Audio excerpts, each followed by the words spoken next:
छोटे से गांव में माधव और उसका परिवार रहता था। माधव की बीवी शीला घर पर रहती है और घर का काम किया करती थी। माधव और शीला का एक 10 साल का बेटा भी था। माधव और उसका परिवार बहुत ही गरीबी से गुजर रहे थे। माधव टोकरी बनाने का काम किया करता था, पर उसका काम ढंग से नहीं चल रहा था। पूरा दिन मेहनत करने के बाद उसकी इक्का दुक्का टोकरी ही बिक पाती थी। एक दिन की बात है, जब माधव बाजार में टोकरी बेचने जाता है।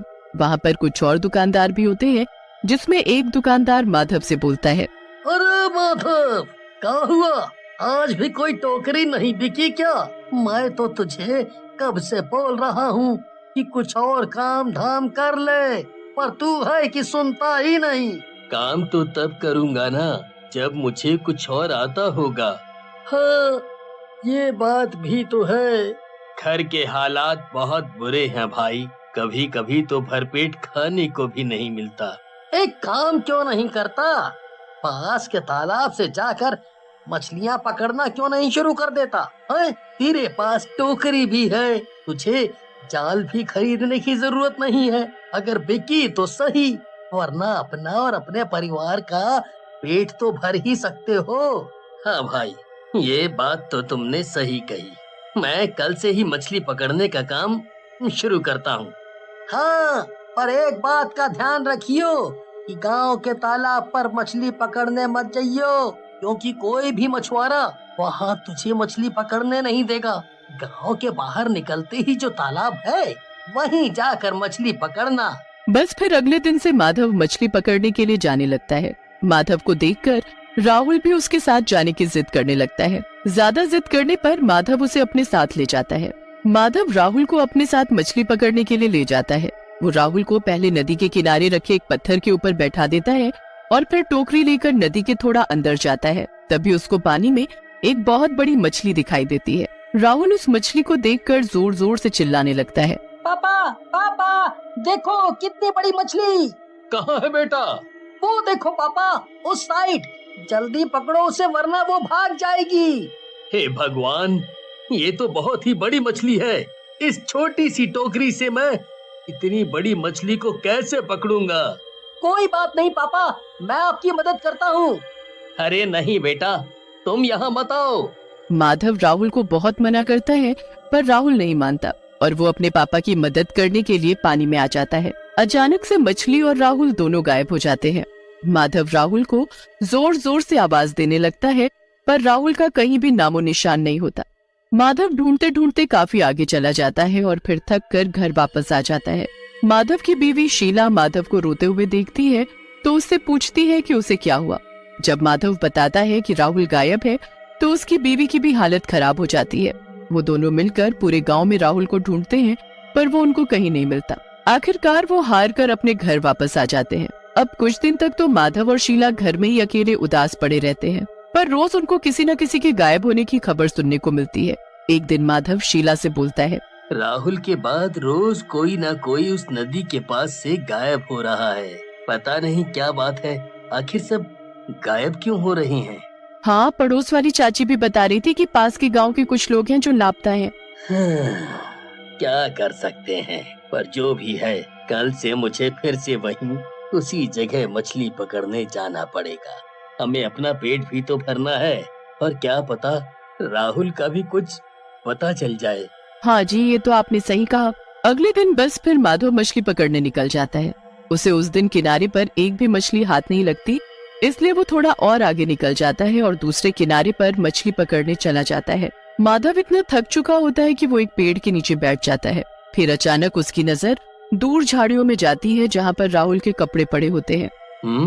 ये तो वही कपड़े हैं जो उस दिन राहुल ने पहने थे। मतलब राहुल यहाँ था, पर अब वो कहाँ है? क्या उसे कोई जानवर खा गया? हे भगवान, मेरा बेटा। माधव राहुल के कपड़ों को हाथ में लिए यहाँ वहाँ भटकने लगता है और उसे ढूंढने लगता है कि तभी उसे वही बड़ी मछली की पूंछ तालाब के किनारे दिखती है। पहले तो माधव बहुत डर जाता है, पर फिर वो धीरे धीरे आगे बढ़ता है और जाकर देखता है। माधव जब उस मछली को देखता है तो उसके होश उड़ जाते हैं। वो कोई मामूली मछली नहीं, बल्कि बहुत ही बड़ी भूतिया मछली होती है। उसकी शक्ल बाकी मछलियों जैसी बिल्कुल भी नहीं होती, बल्कि भूत जैसी होती है। ये जरूर वही मछली है जो मुझे इस तालाब में दिखाई दी थी। मतलब ये वही मछली है जिसने गांव वालों को गायब किया है। मुझे तो कुछ समझ नहीं आ रहा, मैं क्या करूं। मुझे तो पूरा यकीन है कि इसी ने गांव के लोगों और मेरे बेटे राहुल को खा लिया है। माधव इतना सोच ही रहा होता है कि उस भूतिया मछली को पता लग जाता है कि माधव वहीं खड़ा है। वो गुस्से में मुंडी घुमाकर उसकी तरफ देखती है। माधव एकदम पीछे हो जाता है और डर कर नीचे गिर जाता है। मैंने कुछ नहीं किया, मैंने कुछ नहीं किया। मैं तो मछली पकड़ने आया था। मुझे कुछ मत करना, मुझे जाने दो। ऐसे कैसे जाने दूं अब मैं तुझे? अब तुझे ये सच पता चल चुका है कि मैंने ही गांव के लोगों को गायब किया है, तो अब तो मैं तुझे छोड़ ही नहीं सकती। अगर मैंने तुझे छोड़ा तो तू ये सब बात गांव वालों को जाकर बता देगा और वो मुझे पकड़ने यहाँ आ जाएंगे। तूने मुझे पागल समझा है जो तुझे मैं यहाँ से जाने दूं। अब मैं तुझे भी यहीं कैद करके रखूंगी और वक्त आने पर सबको एक एक करके खाऊंगी। मतलब तुमने ही सबको गायब किया है ना? पर तुमने ऐसा क्यों बोला कि वक्त आने पर खाऊंगी? क्या तुमने उनको अभी नहीं खाया?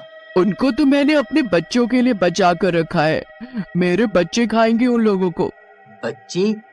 मतलब कौन से बच्चे? अब तू मुझसे सवाल करेगा? तेरी मौत खुद तेरे सामने है और तुझे ये सब जानना है। अभी तू भी उनके पास ही जाने वाला है, तुझे सब पता चल जाएगा। माधव वहाँ से पूरी जान लगाकर भागता है और वो भूतिया मछली पानी से तैरती हुई उसके पीछे जाने लगती है। रास्ते में झाड़ियों के पीछे उसे फिर अपना बेटा राहुल दिखता है।